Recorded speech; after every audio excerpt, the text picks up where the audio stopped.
Hello, good morning. So we'll be discussing about the economic decision making under uncertainty and asset depreciation. To be precise, in this particular lecture, we'll be talking about EMV calculation uh, and also EVPI calculation. And I'll be talking about these things in details in the subsequent slides. While doing our deferred cash flow calculations, which we have covered in the last classes, we have spoken about the expenditure in this year as against the projected income of the subsequent years. But who has seen the future? In the subsequent years, there may be a lot of events, etc., which is beyond our scopes, and hence, for our project management, we needed to find out whether what is the kind of risk associated with these projected outcomes, and hence what is the project's overall outcomes based on that. EMB calculations is one such tool to find out the future projections and to cover the risk associated with this, and hence getting a more uh, robust kind of future projection data. And that's what this EMB calculation projects us to do. So let us try to understand these things in step by step. So let's try to understand the concept of probability for those who don't understand the probability. Suppose in the morning we leave from our home to the office. Now, once we come out of the home, I can reach to the office in the three ways, and I need to reach to my office within the next 60 minutes, right? Next 1 hour. So I can take a car, I can take a train, or I can take a bus. Now, I the probability, now I take a train, I take a car for the next 10 times, and I note down how many times I have been able to reach to the college or office within the next 60 minutes. And I find out that with the car, out of the 10 times, I have been able to reach office 5 times in within the 60 minutes. Similarly, for the train, for the 10 times, I have been able to reach to the office 3 times within the 60 minutes. And for the bus, it is 2 times out of the 10 times travel. So my probabilities are that the probabilities of success divided by the total number of outcomes. So now total number of trials. So the total probability of the car was 5 divided by 10 trials was 0.5. Similarly for train was 0.3 and bus was 0.2. So subsequently, let us try to understand. Now, instead of taking one train, I might have also taken a combination of train. Like from the home, I take a metro till a certain point. Then I take an auto to another metro. From there, I would have taken that third metro to the college or the office. In this particular case, in order to get overall the train's probability, I have to multiply these individual probabilities to get the overall probability. With this kind of understanding, let's try to understand that expected monetary value calculation for this individual cash flows or the individual projected incomes. What is this expected monetary value? It is used to estimate the average outcome when there is an uncertainty. How it works? It multiplies each possible outcome by its probability and then sum them up. So for this data, for every decision choices, we require two information. One is the probability and second is the overall outcome. And hence, with this kind of two informations, we should multiply them and to find out expected value for that decision choice. For all the decision choices, then for this branch, then it becomes the summation of this expected value. This is called expected monetary value. Of course, there is also the expected monetary value with perfect information. This is primarily the cost of acquiring this information. I will be for acquiring this information, we have to employ some kind of a market research agency who will be assisting us for doing these activities, etc., like traveling in the train and the bus and in the car for the 10 times, and then collecting that information, and then obviously that involves a certain amount of cost. So what is the maximum cost that you can afford to provide to acquire this information? That is the expected monetary value with perfect information. We'll be looking into these two calculations with some formulas, etc., and these things will become clearer. Let's take the first example. Now here we want to launch an app, and this and you are the CEO of the company, and hence you have employed a market research agency to find out the expected value calculations for this. Now they go to the market, they do the trial marketing analysis, and they have found out and reported this outcome. So these outcomes have been reported on the top of the table. So first option is launch now, and the next option is wait for the next 3 months, when there will be festival seasons like Ganpati, like Puja, etc., where there will be the demand of the app using for the food services, etc., will go up, and hence launch during that period. So now between these two options, let's try to understand. The marketing research agency has come out and said that there is a high adaptation. That means people, it becomes immediately a hit, people start using it. There is a probability of 30%, that is 0.3, that out of 10 outcomes 3 times it will happen, and then the necessary profit will be 5 lakh rupees. Similarly, for the moderate adaptation, the probability is 0.5 with an expected outcome of 2 lakh rupees. For the low outcome, that is low adaptation, that means people reject this app because there are a multitude of other apps, and they are enjoying other apps, and hence only 20 percent such probability is there that people altogether reject it, and then there is a loss of 1 lakh rupees. So that risk is also there. Similarly, for the option 2, there is a high adaptation probability of 0.5, that is 50%, with a profit of 6 lakh rupees. Moderate adaptation probability is 0.3 with a profit of 2.5 lakh rupees. Low adaptation has got only a probability of 0.2 with a projected loss of 50,000 rupees. This decision is of course for the decision if we wait till the festival season to start our launch. Now I will be doing the EMV calculation, expected monetary value calculations. Now, so for these two decision options, there will be two EMVs. One will be EMV now for the launch now, and second will be the EMV wait for the wait till the 3 months for the festival seasons. Now, if you look at the EMV calculations, I have shown you these EMV calculations here.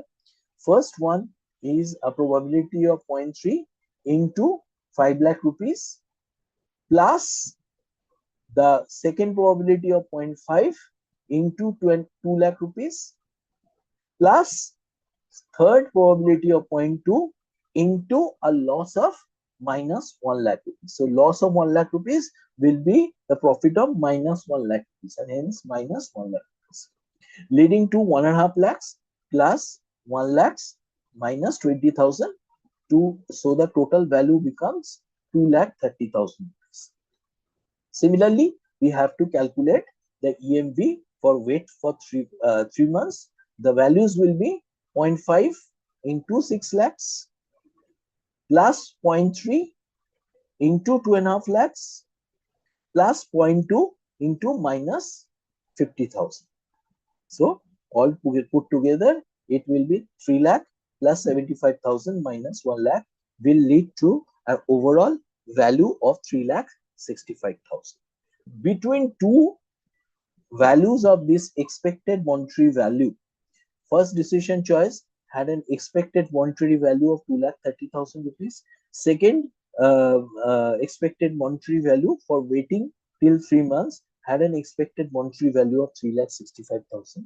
Between these two values, I will be looking which one is maximum, which is 3,65,000. That is going to give me the higher kind of an outcome, and hence I will be choosing the EMV wait for 3 months for this.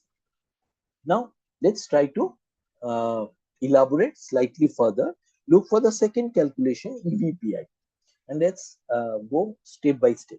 So I have again taken another uh, example, and in this example, we have been thinking about a chip business, potato chip business, and we decided about putting up the plant, machinery, etc. We have found out the cost. Now we want to find out the projected income, and we employ a marketing research agency, and they have come out with a three decision choice.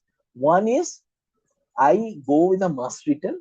That means I speak to the agencies, the mass retail companies like Reliance Retail, Spencer's, More Retails, and others to my location, and also go to lot of retail outlets, to wholesalers, etc. Employ a lot of people to reach out to them, and hence deploy my entire marketing campaign across this entire city. They say that probability of success for such kind of high thing has got a success over outcome of 60 lakh. So high probability of the success has got a 40% probability with an outcome of 60 lakh rupees. But second choice was, instead of going for the mass market, instead of that, we go to the premium niche market. So we look at some of the locations where we start selling our products, and we acquire market share and name and fame there, and then deploy all across the city. And hence that choice had overall profitability of 35 lakhs, but that high adaptation has got a probability of 40%. And then third, obviously, don't launch. I don't launch it, and hence there is no outcome of zero, but then how high adaptation had 40%. Similarly, there is a medium adaptation. That means people love it, but not so much. So there is this expected outcomes are also given for these three decision choices. Mass retail was 20 lakh, premium niche was 18 lakhs, and don't launch obviously did not have any outcome. Similarly, low, that means our venture, our marketing outreach flopped, and hence the losses was 15 lakhs for the first case, 2 lakh rupees in the premium niche, and don't launch. Now, as a CEO, you have to analyze this information and then decide which one of these three decision choices should you adopt. So you will be calculating the EMV calculation, expected monetary value calculation. So let's understand for this A1, that is the mass retail, you have calculated. So probability was 0.4 into 60 plus 0.35 into 20 plus 0.25 into minus 15. There was a loss of 15 lakhs, and hence you have taken minus 15. There was a loss of 15 lakhs, and hence you have taken a cash flow of minus 15 into 0.25. That is the probability. You add them all together, it becomes 27.25 lakhs as the EMV, expected monetary value, for A1 calculation. Similarly, expected monetary value of A2 calculation, that is for the niche, premium niche calculation. Here, our high probability, high outcome is 40.4 probability into 35 lakhs plus 0.35 probability, sorry, uh, 0.35 probability of 18 lakhs for the second, and 0.25 into minus 2 lakhs. 0.25 into minus 2 lakhs equal to total 19.80 lakh rupees for this decision choice. The third decision choice, obviously, all values were 0, 0.4 into 0 plus 0.35 into 0 plus 0.25 into 0, since all the values were multiplied by 0, and hence the total value is 0 lakh. Out of the three, the highest value of this decision is 27.25 lakh rupees, and hence which is the EMV A1, and hence I will be moving to the highest maximum economic value, monetary value, which is 27.2 lakhs, and hence as a CEO I am expected to go for the mass retail outlet, because from the marketing side this is the best possible option for it. Then I try to find out, okay, for this how much amount of money for acquiring this information, how much amount of money a budget should I have?